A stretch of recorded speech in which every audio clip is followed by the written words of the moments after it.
ఈ రోజు మనం ఒక వెరీ ఇంపార్టెంట్ కామన్ టాపిక్ అన్నమాట.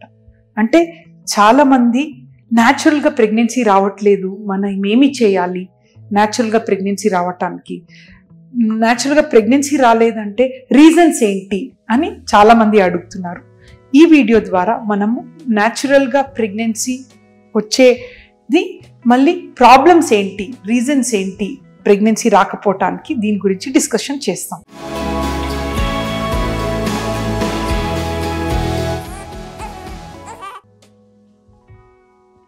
హాయ్ వ్యూవర్స్, నేను డాక్టర్ జ్యోతి, ఫర్టిలిటీ ఎక్స్పర్ట్, లీడింగ్ టీమ్ 49 మాట్లాడుతున్నాను. సో ఒక లేడీకి, ఒక కపుల్ అన్నమాట, హస్బెండ్ అండ్ వైఫ్కి న్యాచురల్గా ప్రెగ్నెన్సీ అనేది వాళ్ళ రైట్ అన్నమాట. అంటే ఎవ్రీ కపుల్కి ఒక రైట్, హక్కు అన్నట్టు.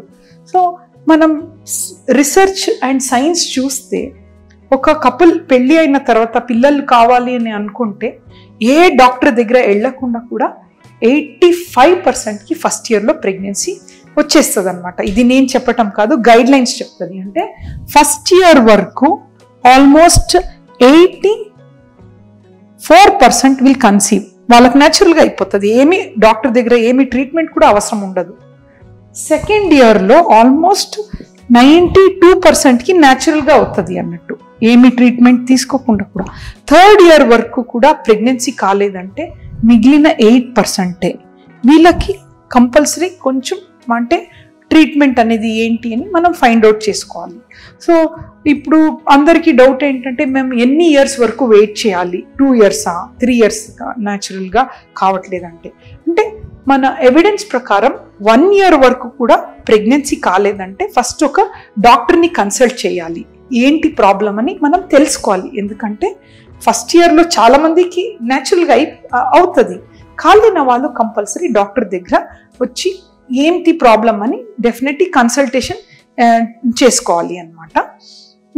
అండ్ కొన్ని సిచ్యుయేషన్లో సపోజ్ హస్బెండ్స్కి ఆల్రెడీ స్పర్మ్ చాలా తక్కువ ఉంది అని ముందే తెలిస్తే they don't have to wait for 1 year, తొందరగానే రావచ్చు. ఇంకా కొన్ని situation ladies age 40 years above ఉందనుకోండి, మళ్ళీ వాళ్ళు 1 ఇయర్ వెయిట్ చేయకూడదు, ఎందుకంటే ఆ ఏజ్లో ఎగ్స్ అని తక్కువ అవుతూ ఉంటుంది అనమాట. సో సమ్ కండిషన్స్ వెయిట్ చేయాల్సింది అవసరం ఉండదు అనమాట. Now we'll understand what are the causes for infertility అన్నమాట. అంటే పిల్లలు లేక ఎందుకు పిల్లలు అవ్వట్లేదంటే మెయిన్ 4 రీజన్స్ ఉంటాయి అన్నమాట.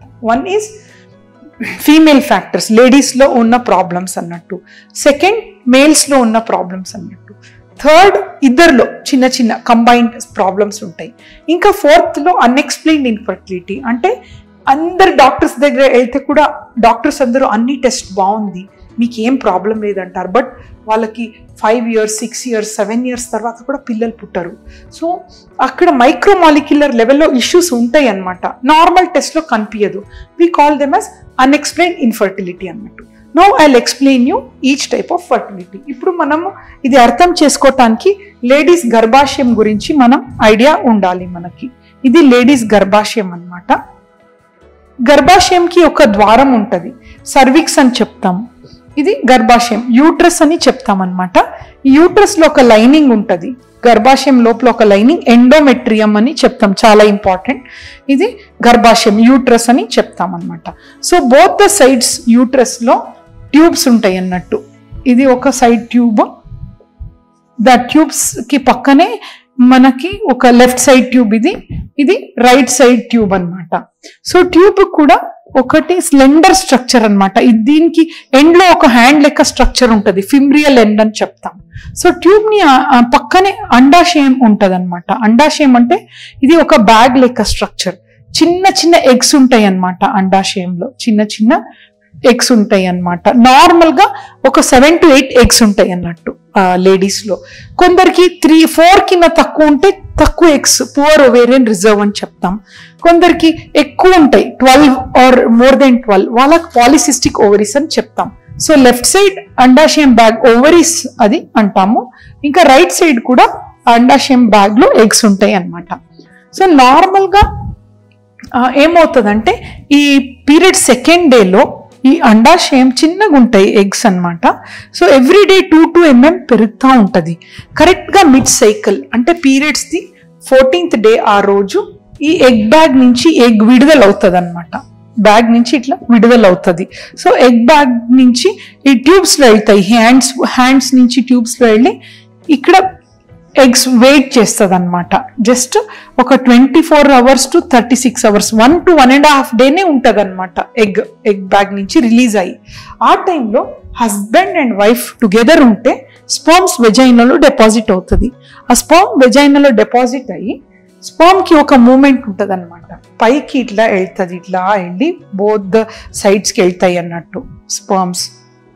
ఏ సైడ్లో ఎగ్ ఉందో ఆ ట్యూబ్లో స్పర్మ్స్ ఎగ్ లోపల కలిసి ఒక బేబీ ఫామ్ అవుతుంది. ఫర్టిలైజేషన్ అని ఈ ప్రాసెస్ అన్నట్టు. ఒక ఎగ్ ఒక స్పర్మ్ ట్యూబ్స్లోనే అంటే ఫర్టిలైజేషన్ అవుతాయి అన్నమాట. దాని తర్వాత 4 to 5 days, 6th day వచ్చి గర్భాశయంలో ఇంప్లాంట్స్ అంటే అతుక్కుంటుంది అన్నట్టు. ఇంప్లాంట్స్ అయ్యి we call it as seed and soil అనమాట. ఇది ఇత్తనాలు, ఇది గర్భాశయం అనేది భూమి అనమాట.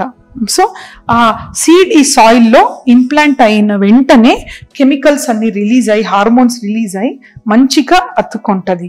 తర్వాత స్లోగా పెరిగి first, second month, third month అట్లా పెరిగి 9 months తర్వాత బేబీ అనేది డెలివరీ అవుతుంది అన్నట్టు. So this is the circle. So మనకి ఎందుకు న్యాచురల్గా కొందరు ప్రెగ్నెన్సీ కాలేదంటే ఫస్ట్ థింగ్ మనం చూడాలి అండాశయం అంటే ఓవరీ రిలేటెడ్ ఏదైనా ఇష్యూ ఉందా. ఏం ఇష్యూ ఉండొచ్చు అంటే కొందరికి చాలా తక్కువ ఉండొచ్చు అండాశయంలో ఎగ్స్, 1 or 2 చాలా తక్కువ ఉంటే సక్సెస్ అనేది తక్కువ అవుతూ ఉంటుంది అన్నట్టు.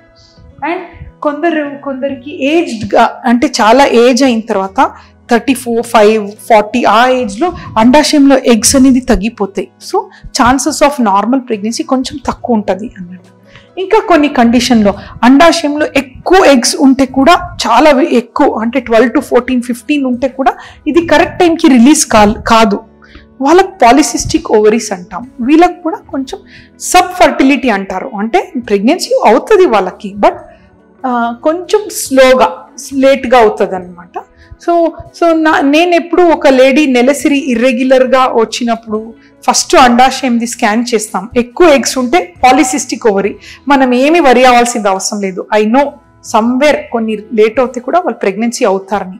అదే తక్కువ ఎగ్స్ ఉంటే వాళ్ళకి ప్రెగ్నెన్సీ అయ్యే ఛాన్సెస్ చాలా తక్కువ. మనం కొంచెం ఫాస్ట్గా చేయాలి ట్రీట్మెంట్ అన్నట్టు. So first reason is egg bag ovary related issues. Second issue ఇక్కడ మనం నెక్స్ట్ చూస్తే ట్యూబ్స్ అనమాట. కొందరు లేడీస్లో ట్యూబ్స్ అనేది బ్లాక్ ఉంటుంది. మొత్తం ఇక్కడ బ్లాక్ ఉన్నప్పుడు మనకి ఎగ్ ట్యూబ్స్లో వెళ్ళటానికి ఛాన్స్ ఉండదు, మళ్ళీ స్పర్మ్ కూడా ట్యూబ్స్లో రావడానికి ఛాన్స్ ఉండదు. సో వాళ్ళకి న్యాచురల్గా ప్రెగ్నెన్సీ అయ్యే ఛాన్స్ ఉండదు ట్యూబల్ బ్లాక్ ఉంటే. సో కొందరు అడుగుతారు 1 tube ఓపెన్ ఉంటే ప్రెగ్నెన్సీ అవుతుంది అంటే, ఆఫ్ కోర్స్ 1 tube ఓపెన్ ఉంటే కూడా ప్రెగ్నెన్సీ అయ్యే ఛాన్సెస్ ఉంటాయి. 1 ప్రెగ్నెన్సీనే కాదు, సెకండ్, థర్డ్ కూడా వాళ్ళకి న్యాచురల్గా అయ్యే ఛాన్సెస్ ఉంటాయి. నెక్స్ట్ ఇస్ థర్డ్ గర్భాశయం అనమాట. గర్భాశయం లైనింగ్ ఎండోమెట్రియం అది బాగా పెరగాలి, మంచిగా బేబీని 9 months వరకు తీసుకొని వెళ్ళాలి. కొందరు లేడీస్లో గర్భాశయం అనేది చాలా చిన్నగా ఉంటుంది, సపోర్ట్ చేయదు 9 months బేబీని. అండ్ కొందరికి గర్భాశయం మంచిగా ఉంటే కూడా పొర ఉంటుంది, సెప్టమ్ అని చెప్తాం. పొర ఉన్నప్పుడు అది పెరగటానికి స్పేస్ ఉండదు అన్నట్టు. అండ్ థర్డ్ ఈజ్ ఫైబ్రాయిడ్, గడ్డలు ఉంటాయి కొందరికి, ఎక్కువ గడ్డలు. అంటే నార్మల్గా ఫైబ్రాయిడ్స్ ఉంటే ఏమీ ఇబ్బంది లేదు, ప్రెగ్నెన్సీ న్యాచురల్గా ఉంటుంది. బట్ కొందరికి ఎక్కువ ఉండి అది అబార్షన్ ఛాన్సెస్ కూడా ఉంటాయి అన్నమాట. అండ్ ఇంకొక ఇష్యూ ఏంటంటే గర్భాశయం అనేది ఒక బలూన్ లెక్క స్ట్రక్చర్, చిన్నగా ఉంటుంది 6 centimeters. బట్ ఒక బేబీ దాంట్లో ఉన్నప్పుడు బలూన్ లెక్క పెరుగుతుంది అనమాట 40 centimeters వరకు. సో కొందరు లేడీస్లో ఈ పెరిగే కెపాసిటీ ఉండదు. We call it as adenomyosis. Adenomyosis ఉంటే కూడా వాళ్ళకి ప్రెగ్నెన్సీ వస్తే కూడా సెకండ్, థర్డ్ మంత్లో అబార్షన్ అవుతూ ఉంటుంది అన్నట్టు. This is uterus related issue. ఇంకా 5th గర్భాశయం ద్వారం ఉంటుంది, సర్విక్స్ అని. స్పర్మ్స్ గర్భాశయం లోపల ఇట్లా వెళ్ళాలి. ఈ ద్వారంలో ఏదైనా ప్రాబ్లం ఉందనుకోండి, సర్వైకల్ ప్రాబ్లమ్స్, అప్పుడు కూడా వాళ్ళకి ప్రెగ్నెన్సీ న్యాచురల్గా అవ్వటానికి ఇష్యూస్ ఉంటాయి. సో ఇది అన్ని common. Other reasons like endometriosis అని ఉంటుంది. ఇటువంటి కండిషన్లో కూడా infection, PID, pelvic inflammatory disorder, ఇవన్నీ కండిషన్లో న్యాచురల్గా ప్రెగ్నెన్సీ అయ్యే ఛాన్సెస్ తక్కువ ఉంటాయి అన్నమాట. This is female related issues. Now male related issues. మేల్స్లో కూడా స్పర్మ్స్ అనేది మూమెంట్స్ ఉంటేనే కదా పైకి ఇట్లా వెళ్తాయి, ట్యూబ్స్ దగ్గర వెళ్తాయి. చాలామంది కౌంట్ నార్మల్ ఉంటే ప్రెగ్నెన్సీ అవుతుంది అనుకుంటారు. స్పర్మ్లో not only count, movements also very important. At least ఒక 40% మొటిలిటీ ఉండాలి, కౌంట్ అనేది 25 మిలియన్స్ పైన ఉండాలి, అండ్ స్పర్మ్ కూడా ఒక షేప్ ఉంటుంది అన్నది, హెడ్, నెక్ అండ్ టెయిల్. ఆ షేప్లో ఏదైనా ఇష్యూ ఉంటే కూడా న్యాచురల్గా ప్రెగ్నెన్సీ అయ్యడం ప్రాబ్లం అవుతాయి. 4% ఉంటే సరిపోతాయి morphologically normal sperms. So third ఇది అన్ఎక్స్ప్లెయిన్డ్ ఇన్ఫర్టిలిటీ. అన్ని టెస్ట్ బాగుంటే కూడా కొందరికి ప్రెగ్నెన్సీ అనేది ప్రాబ్లం అవుతాయి. So we have to detailly analyse what is the issue. So ఇప్పుడు అన్ని ప్రాబ్లమ్స్ విన్నారు.